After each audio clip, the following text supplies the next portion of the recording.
Yesu nashimwe, ndabasuje mu izina rya Yesu Kristo. Nitwa Rukundo Desire kuva muri paruwasi ya Matyazo ku mudugudu wa Mpare, niho turi gukorera umurimo w'Imana muri iyi minsi.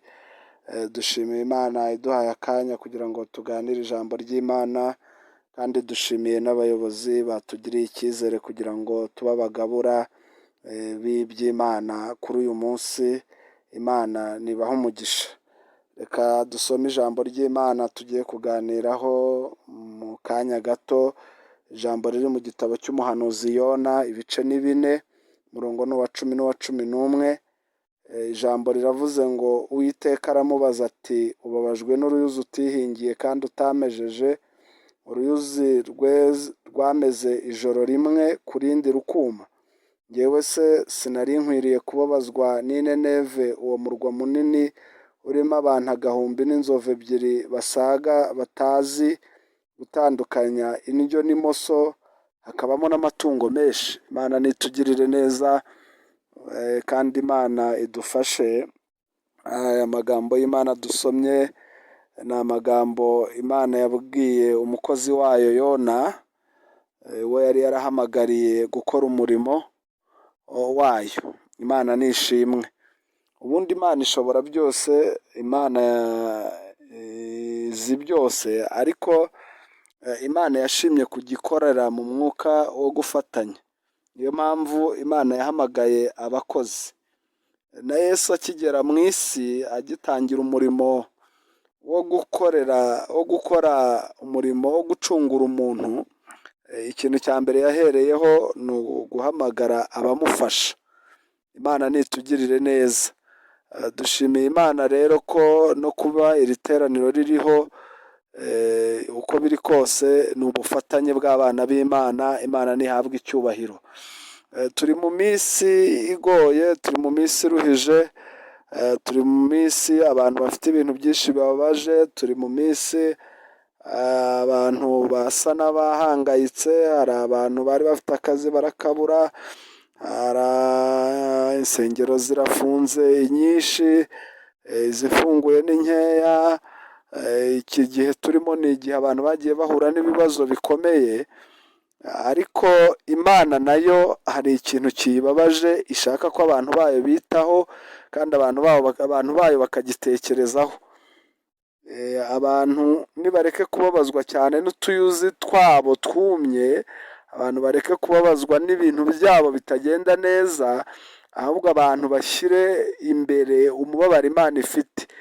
Kuri uyu munsi wa none numvise umwuka w'Imana ambwira ngo Imana irababaye, kandi ikibazo Imana ifite ni uko bakabaye bababajwe n'ibibabaje batabyitayeho.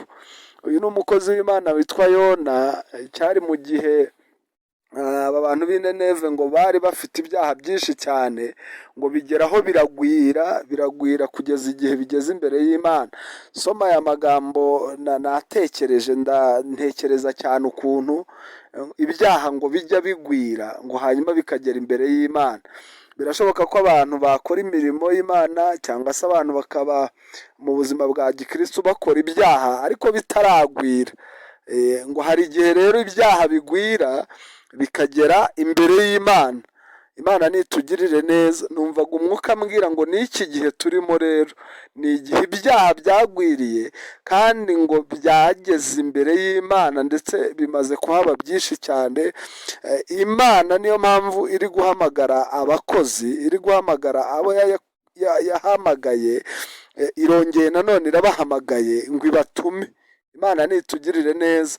Ndagira ngo muri iri teraniro ndakeka turi kumwe n'abayobozi, turi kumwe n'abayoboye amakorari, n'abayoboye abanyamasengesho, abayoboye abadiyakoni, turi kumwe n'abayobozi muri rusange, turi kumwe n'abakristu babana n'abantu, abayoboye ingo zabo.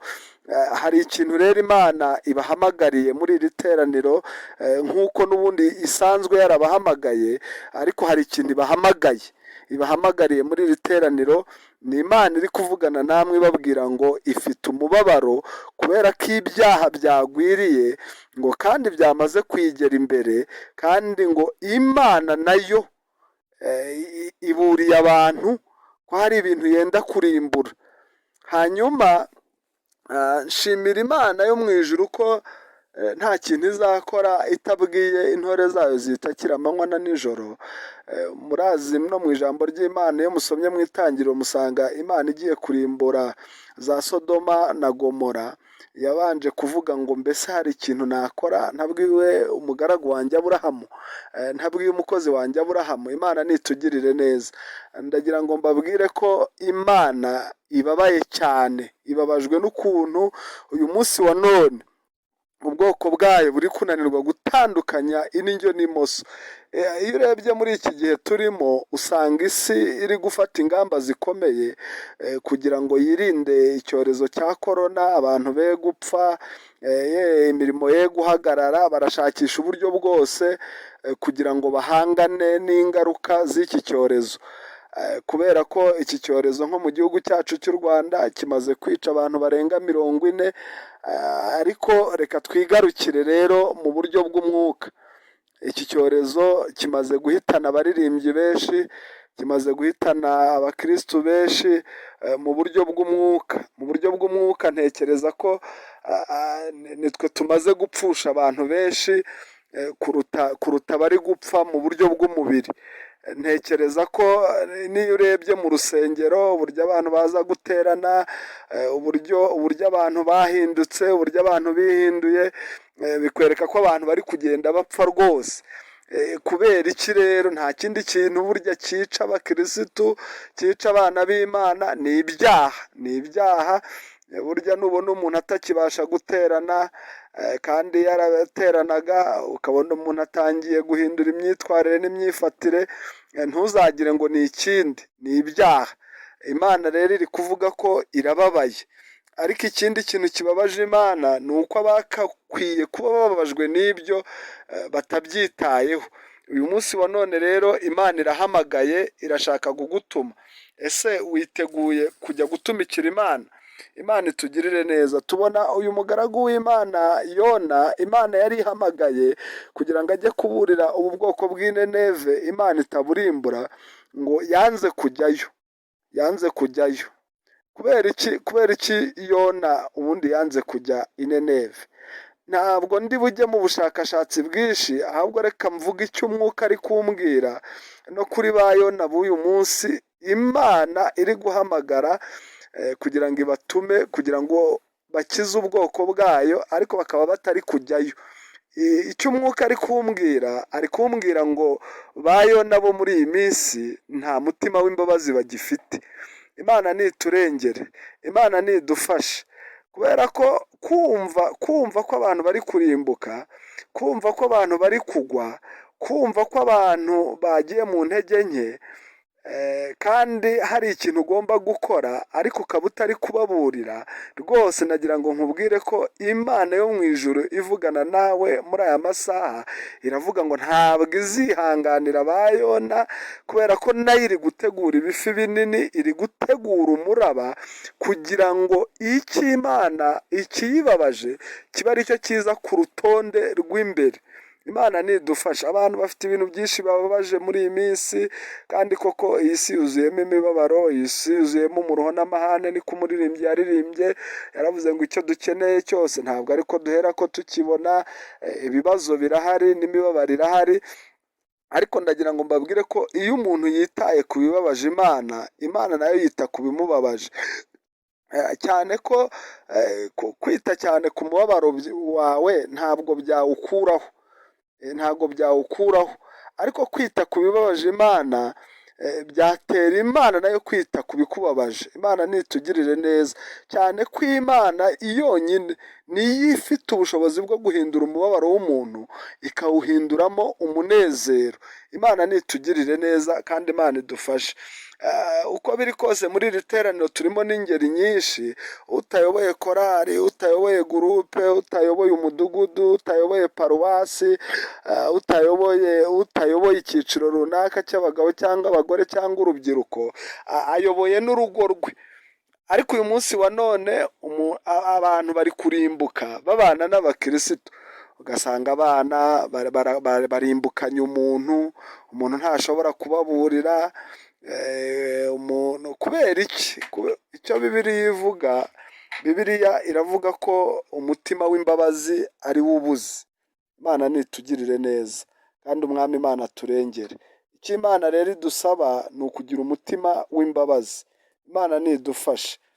Bakristo bene data, icyo Yona yabuze ni umutima w'imbabazi kugira ngo ajye kuburira abantu b'i Nineve.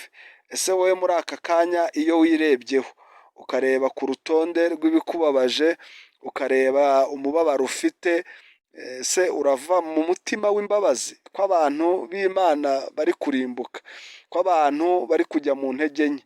Ese wowe uri kubafasha iki? Uri kubafasha iki? Imana ikeneye kugutuma. None se ko ubabajwe n'ibitagenda neza mu buzima bwawe, uko wabonye biza burya niko wabona binagenda. Imana yacu nidufashe kandi Imana yacu iturengere. Uwiteka nabahe umugisha, kandi mu mugisha Imana ibahe gutekereza umubabaro Imana yacu ifite. Imana nidufashe kandi Uwiteka agume kubarengera. Turi mu ijambo ry'Imana rivuga ngo mbese wowe ubabajwe n'iki? Ko Imana ibabajwe n'abarimbuka, wowe ubabajwe n'iki? Ese ubabajwe n'ubushomeri winjiyemo? Ese ubabajwe n'uko se ibyo wakoze bitari kugenda neza? Mbese uhugiye hehe? Ko Imana ariyo yimana amazi kandi ikaba ari nayo iyatanga, ese wakwitaye ku mubabaro Imana ifite, ko Imana nayo yakwita ku wayo? Imana nigume kubafasha kandi Uwiteka agume kubarengera. Umwami Imana agume kubitaho kandi umwuka w'Imana agume kuganira namwe ibirenze ibyo navuga n'ibyo namenya. Imana yo mu ijuru nibagirire neza kandi Uwiteka nabaha umugisha. Turi mu ijambo ry'Imana, ukomeze ufashwe n'Imana. Reka dusoze tuvuga ngo nubwo Yona atari afite umutima w'imbabazi wo kuburira abantu b'i Nineve, ariko amagambo yavuze Imana yarayashyigikiye. Ndagira ngo ntangarize abantu b'Imana ko bakwiye gutinyuka bakavuga ku byaha bigwiriye mu bantu b'Imana, kugira ngo Imana ibone uburyo bwo kurokora abantu. Bumwe mu buryo Imana ikoresha irokora abantu ntigume kubashyiraho umujinya wayo, harimo akanwa k'abakozi bayo. Bene data, nshuti z'umusaraba, muri iri teraniro mwagiye muhamagarwa mu buryo butandukanye, ariko uyu munsi Imana irashaka ko murangurura mukabwira abantu bayo bakava mu byaha, kandi mukababwira ko Imana ibabaye kandi yarakaye, kandi iyo Imana ibabaye ikarakara, iyo abantu bitiriwe izina ryayo batagize icyo bakora, yo ikora ibijyanye n'uburakari bwayo, kandi uburakari bwayo bugwa abantu nabi. Niyo mpamvu Imana ibinginga nk'abakozi b'Imana ngo ibyaha byamaze kugwira kandi byamaze kuba byinshi. Nimugerageze rero murebe ukuntu mwaburira abantu b'Imana kugira ngo umujinya w'Imana utaza kubabaho. Imana nibagirire neza. Abakozi b'Imana bagiye bagerageza gufata ibyemezo, kandi Imana ikongera ikagaruka mu bantu bayo. Imana nitugirire neza. Izina ry'Uwiteka nirihabwe icyubahiro. Umugaragu w'Imana Eliya yigeze afata ibyemezo byo kurwanya ibyaha, kandi birangira icyubahiro cy'Imana kigarutse. Icyubahiro cy'Imana iragisanganywe kandi iragifite, kandi nta n'uzakiyaka, ariko Imana ikeneye ko yubahwa binyuze muri wowe. Rero abantu b'Imana nibakanguke, abantu nibabe maso. Ibirangaje abantu ni byinshi. Abantu bafite utuyuzi Imana yagiye ibamereza nitwo banezerewemo, ariko uyu munsi Imana irababwiye ngo iri kubabazwa n'ubwoko bwayo buri kurimbuka buzize kutamenya, butazi gutandukanya indyo n'imoso. Imana nitugirire neza. Nshuti z'umusaraba rero, nimukanguke mube maso, murwane intambara nziza. Imana iri kumwe namwe, ariko mwiceceka, mwihunga birabareba. Yona yafashe icyemezo cyo guhunga, ariko Imana iramugarura. Reka mbwira abantu bose bafashe icyemezo cyo guhunga umurimo w'Imana, bikaba bitumye ubwoko bw'Imana buri kugenda bupfa umusubirizo, ko Imana igiye kubagarura kandi ibafitiye gahunda yo kubagarura mu buryo bwose bushoboka. Imana nibagirire neza, reka dusoreze aha ngaha mvuga ngo Imana nibahe umugisha kandi Imana igume kubafasha. Niyo nyir'umurimo, niyo yabahamagaye kandi izabashoboza. Umwami Imana nabashyigikire. Reka dusoze dusenga, dusaba Imana imbaraga, kuko Yesu yaranditse aravuga ngo, Yohana yaranditse yandika amagambo ya Yesu. Yesu yaravuze ngo niwe muzabibu w'ukuri, nta kintu tubasha gukora tutamufite. Nk'uko ishami ritabasha kwera imbuto ritari ku muzabibu, natwe ntacyo twabasha gukora tudafite umwami wacu Yesu. Imana nibagirire neza. Reka dusenge dusaba Imana imbaraga. Turi mu bihe bigoye, turi mu bihe biruhije, turi mu bihe Satani ari kwisasira abantu. Korona hari abo iri kwica, korona hari abo iri kuzengereza mu buryo bw'ubuzima busanzwe, ariko mu buryo bw'umwuka niho yahitanye benshi. Birasaba rero ko tuba maso tukaburira abantu kandi tukarushaho gusenga. Imana nibagirire neza. Data wa twese uri mu ijuru, turagushimiye kuri Imana y'amahoro, turagushimiye kuri Imana ishobora byose, turagushimiye kuri Imana itwitayeho. Uri Imana yaduhaye aka kanya keza ko gusenga no kumva ijambo ryawe. Reka ijambo ryawe rishorere mu mizi, rishore imizi mu baryumvise kandi baryumve, barikomeze kandi barishyire mu bikorwa. Turagushimiye kuko uri Imana y'amahoro, aho ukurikirana ijambo ryawe kandi rigira umumaro, rigira impinduka nziza, nk'uko Yona yabwirije aba bantu b'i Nineve bagahindukira.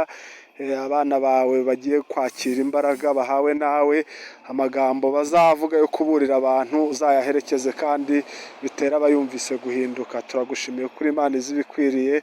Tanga umugisha nk'uko wabigambiriye mu izina rya Yesu Kristo. Amen.